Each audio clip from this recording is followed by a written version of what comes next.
गोपालगंज जिले के भोरे प्रखंड अंतर्गत भोरे से बगही की तरफ जा रहे हैं। वहीं मॉडर्न ज्ञान लोक कंपटीशन स्कूल का ग्रैंड ओपनिंग था और आप सभी को बता दूं एक ऐसे शिक्षक से मिलवाने जा रहे हैं जो कि इनका 10 सालों का एक्सपीरियंस है और विजन लेकर चले हैं स्कूल खोलने के लिए।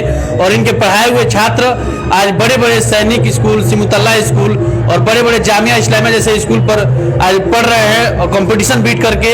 और आने वाले लोगों का जो विजन है वो IAS PCS और बड़े बड़े अधिकारी डिफेंस में जाना है। आइए बातचीत करते हैं। और इनका बता दूं आप सभी को कि 10 सालों से इनका एक्सपीरियंस है और B.Ed प्लस MSc और C.TET के साथ साथ A.STET भी क्वालिफाई है सर, और बहुत बेहतरीन तरीके से पढ़ाते हैं। उनका ग्रैंड ओपनिंग हुआ है, आइए बातचीत करते हैं। सबसे पहले सर स्वागत है आपका। सर आपके व्यूअर्स को भी बहुत स्वागत है और आप सभी प्रिंट मीडिया के बंधुओं को भी तहे दिल से स्वागत है। आज इस ग्रैंड ओपनिंग सेरेमनी का जो उद्घाटन है वो सारण स्नातक MLC वीरेंद्र यादव ने किया और प्रख्यात चिकित्सक डॉक्टर संदीप गुप्ता और भी बहुत सारे लोग आए थे जिन्होंने ओपनिंग किया। और हमारे जो मिड में बच्चे थे ये सारे छात्र हैं, आप इसको देख सकते हैं। इनको देख के हमारी जो एनर्जी है ना वो और बढ़ जाती है। जब इनको देखते हैं तो लगता है कि और ऐसे बच्चों को हम प्रिपेयर करें। आपका विजन क्या है सर? मेन ग्रामीण प्रतिभाएं जो है ये सभी बच्चे को देख रहे हैं, सारे रूरल एरिया से बिलोंग करते हैं। कोई बाहर जो छात्र है वो मेट्रो शहर से नहीं है, दिल्ली मुंबई बनारस से नहीं है। ये सभी छात्र ग्रामीण परिवेश से बिलोंग करते हैं और ग्रामीण प्रतिभाओं को राष्ट्रीय स्तर पर निखारना है। यही कारण है कि मैंने ग्रामीण परिवेश में इस विद्यालय का स्थापना किया है और ऐसे छात्रों को तराशने का काम हम आगे भी करते रहेंगे। सर जानना चाहते हैं कि जो आपके यहाँ जो पढ़ाने के लिए टीचर्स आएंगे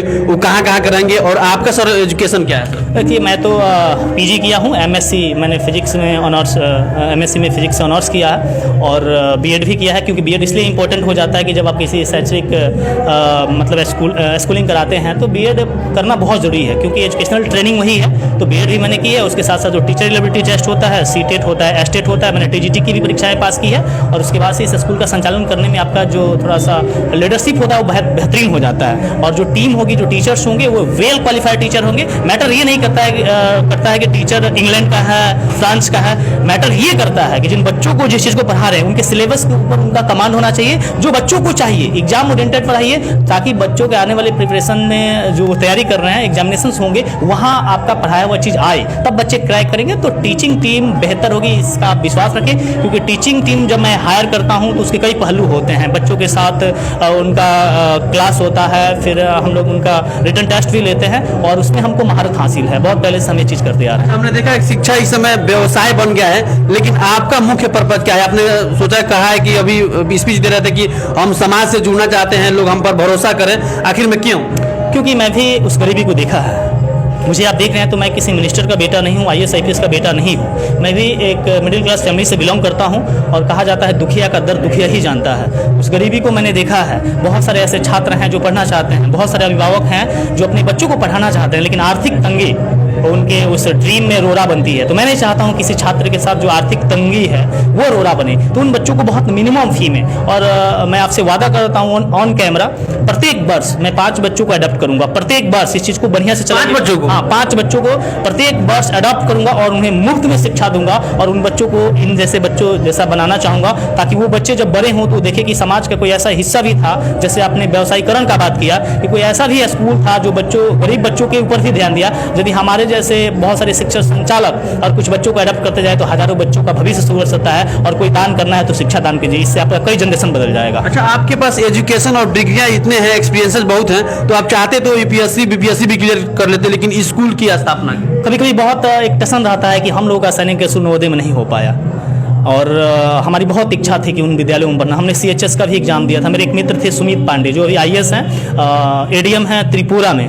तो हम दोनों ने एंट्रेंस एग्जाम दिया था, उनका सिलेक्शन हो गया CHS वाराणसी में। और वहाँ से पढ़ के वो IIT खड़गपुर से इलेक्ट्रिकल में उन्होंने इंजीनियरिंग की और जापानी कंपनी में वो 18 लाख पैकेज पे 2 साल नौकरी की। उसके बाद उन्होंने रिजाइन कर दिया। फिर वो UPSC का प्रिपरेशन की और वो सफल रहे। लेकिन इन चीज़ों में मुझे दिखा कि काश मैं भी अगर कर पाया होता, CHS मेरा भी नामांकन हो पाया होता तो मैं सुमित जैसा मैं भी IAS ऑफिसर बन सकता था। तो ऐसे हजारों लोगों के सपने टूटते होंगे, ऐसे हजारों पेरेंट्स का और छात्रों का जो सपना है वो टूटता होगा। तो मैंने सोचा कि उन सपनों को पूरा करें और उनमें अपने जीवन को देखते हैं। सो मैंने इस तरीके के विद्यालय का स्थापना किया। अच्छा, आपके यहाँ व्यवस्थाएं क्या क्या है और लोकेशन क्या है, थोड़ा बता दीजिए।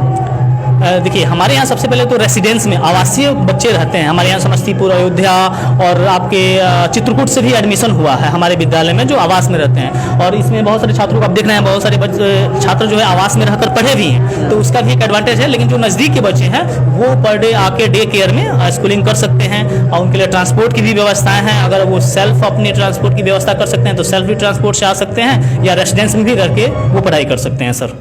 अब एक ऐसे छात्र से मैं मिलवाने जा रहा हूं जो कि चंदन सर के पढ़ाए हुए छात्र हैं, और ये पढ़ करके इसरो के वैज्ञानिक से भी मिले हैं, और इंग्लिश इतने फराटेदार बोलते हैं कि आप कहीं ना कहीं इनको आप आइडियल मान लेंगे। आइए इनसे बात करते हैं, कामरान नवाजी से। हार्दिक स्वागत है आपका। Thank you sir. अच्छा, कैसा लगा? आपने चंदन सर के बता रहे थे, अब स्पीच दे रहे थे कि चंदन सर के हमने बातों का आकलन किया और हमने इस अचीवमेंट हासिल किया है। मैं बताना चाहूँगा चंदन सर सिर्फ मेरे लिए एक टीचर के समान नहीं है, बल्कि इन्होंने मेरा ख्याल एक बड़े भाई जैसा रखा है। हर वक्त जब भी मैं कहीं गलत होता था तो चंदन सर थे जो मुझे सुधारते थे। सिर्फ ये शिक्षक की तरह पढ़ाते ही नहीं थे, बल्कि एक दोस्त की तरह हौसला भी बढ़ाते थे। किन किन चीज़ों को नहीं करना है वो बताते थे, और किन किन चीज़ों पे ध्यान देना है वो बताते थे। तो चंदन सर का इसमें एक बहुत बड़ा रोल रहा है अभी तक मैं जो भी हूँ, क्योंकि जो नींव बनी मेरी, जो फाउंडेशन था जिसके वजह से मैं सैनिक स्कूल में जा पाया, और उसके बाद से मुझे जितने एक्सपोजर्स मिले, but all the started with the Chandan sir, that because it was he who guided me through all the way. Actually after getting admitted in to Sainik school I participated in मैंने बहुत सारे नेशनल लेवल एग्ज़ाम्स में पार्टिसिपेट किया। वहाँ पर एक exam था जिसका नाम था विद्यार्थी विज्ञान मंथन, जिसमें मैंने पार्टिसिपेट किया, जो कि इंडियाज़ का largest science talent search examination है, जिसके वजह से मुझे बहुत सारे जगह पे घूमने का मौका मिला। मैं पूरे बिहार में फर्स्ट रहा था, और उसके बाद मैंने बिहार को केरला में जाकर रिप्रेजेंट किया। वहाँ पे फर्स्ट आने के बाद मुझे एक इंटर्नशिप में जाने का मौका मिला, जिसके वजह से मुझे इंडियन स्पेस रिसर्च ऑर्गेनाइजेशन और जितने भी वॉरियस रिसर्च डेवलपमेंट इंस्टीट्यूट्स हैं इंडिया में, वहाँ घूमने का मौका मिला। साथ ही साथ आगे चल के मुझे एक इंडियाज़ इंटरनेशनल साइंस फेस्टिवल में पार्टिसिपेट करने का मौका मिला, जिसके वजह से मैं रिनाउंड इंटरनेशनल साइंटिस्ट से भी मिल सका और जान सका कि कैसे कैसे चीज़ें अभी डेवलप हो रही हैं, और साइंस और टेक्नोलॉजी के रिल्म में और क्या क्या डेवलपमेंट्स हो सकती हैं।